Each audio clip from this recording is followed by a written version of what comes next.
Hey gang, this is Greg Barron, aka the professor in real estate development and finance and investment.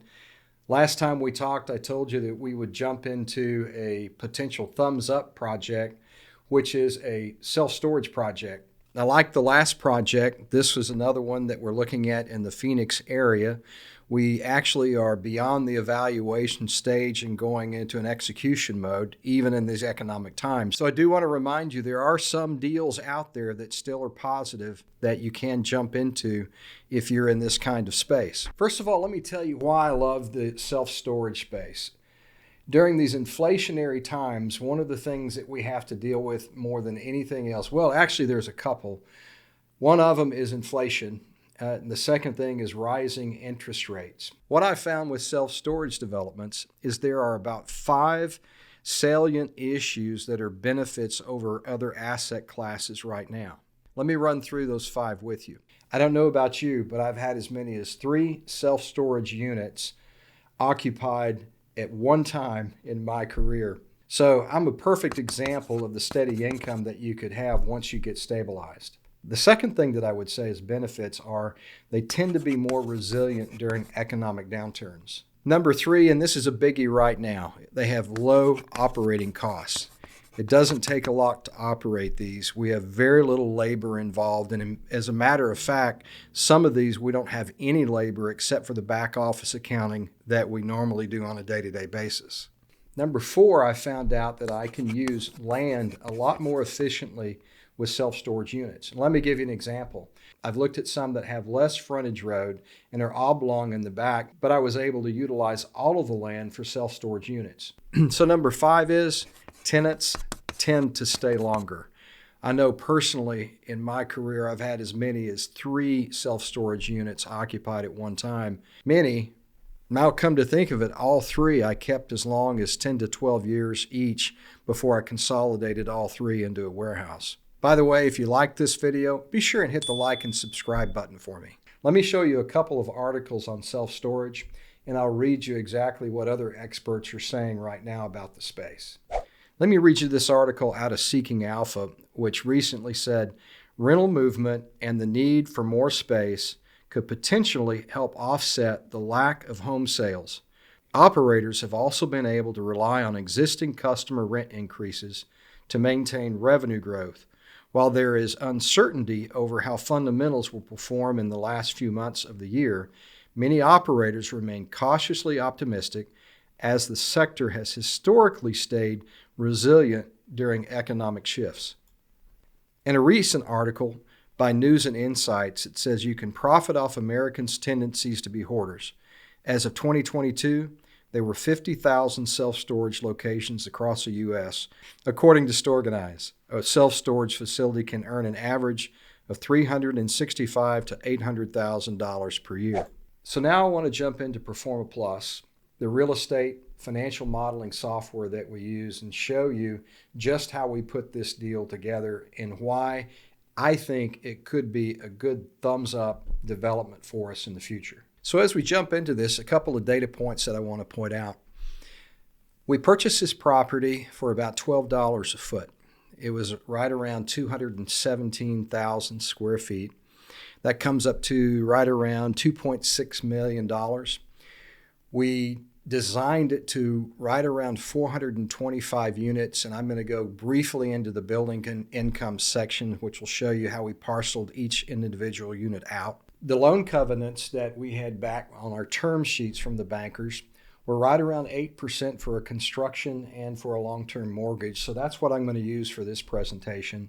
As far as a debt service coverage ratio that we discussed last week, we have to maintain at least a 1.3 or greater, or 30% greater than our net operating income when we reach stabilization. So I want to point out a few things on the Performa as you follow along with me. We've got 8% plugged in for our construction loan. We've got 8% plugged in for our senior debt for our mortgage. We have got a 7-year loan term amortized over 20 years.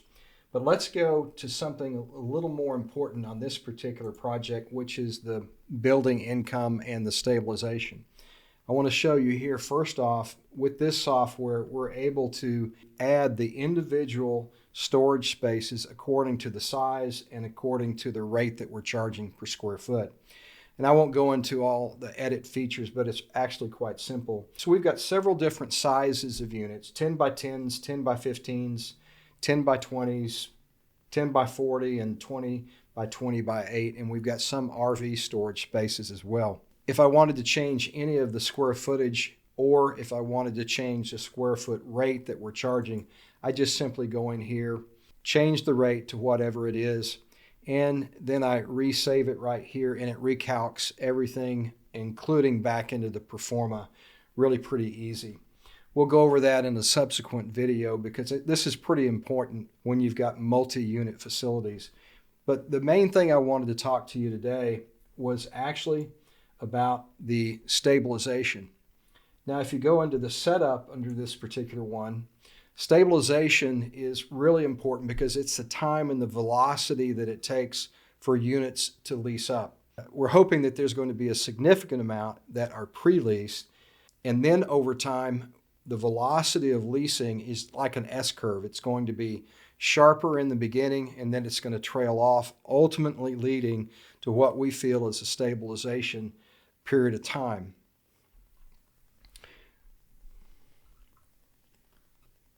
Now, under a normal circumstance, we would get very particular and we would create a number of stabilization months in here, but for ease of presentation, today, we're just going to use a percent of occupancy. So what we have determined with this facility is in year one, we've got pre-lease and we've got occupancy of 50%. Year two, we've got a vacancy of 30%, year three of 20%, and actually in year four, we reach full stabilization. That's fairly conservative, but when I'm going to the bank, I would rather be on this side of conservative than anything else.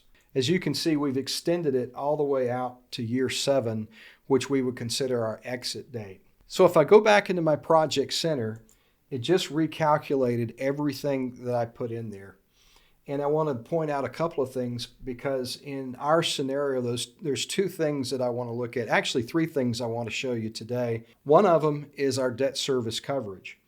This automatically figures it for us. And you remember that from the last video, our term sheets now are requiring us at stabilization to have a 1.3 or greater stabilization. So as I look at our evaluation here, we don't reach that in year 2 because we still are ramping up in velocity.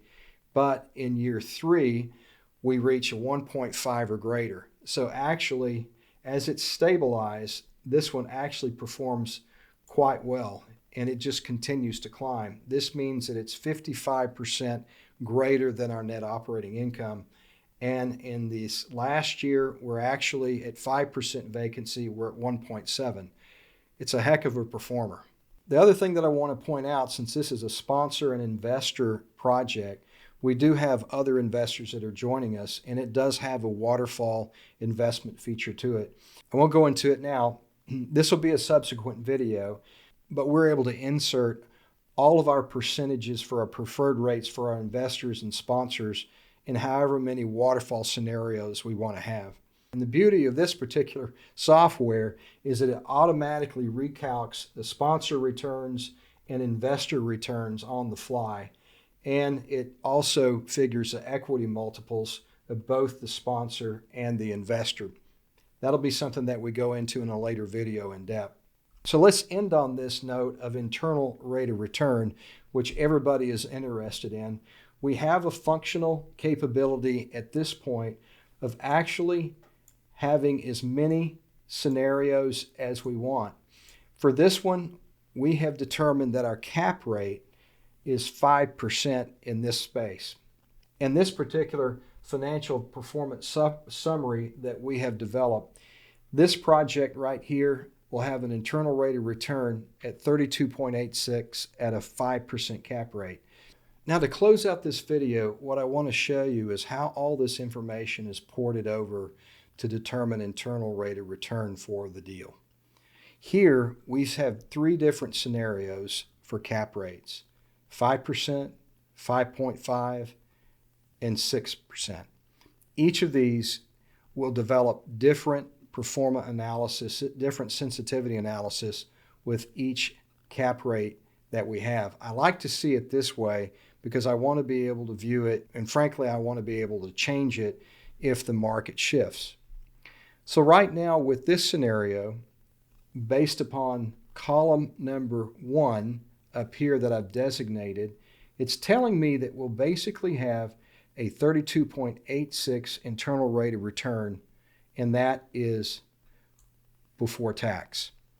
That equates into this deal, at least with our financial model, distributing over the life of this particular self-storage facility an equity multiple somewhere in the range of a 4x for our investors, or a $10 million return.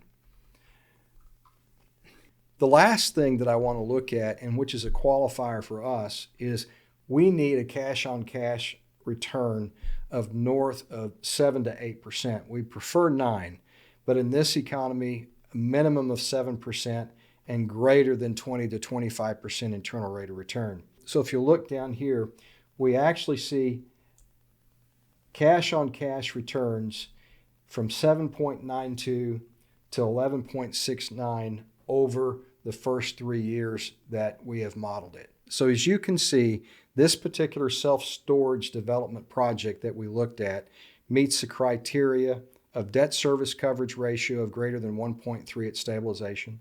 It meets our cash-on-cash requirement of greater than 7 to 8%, and it meets our internal rate of return targets of greater than 20 to 25%.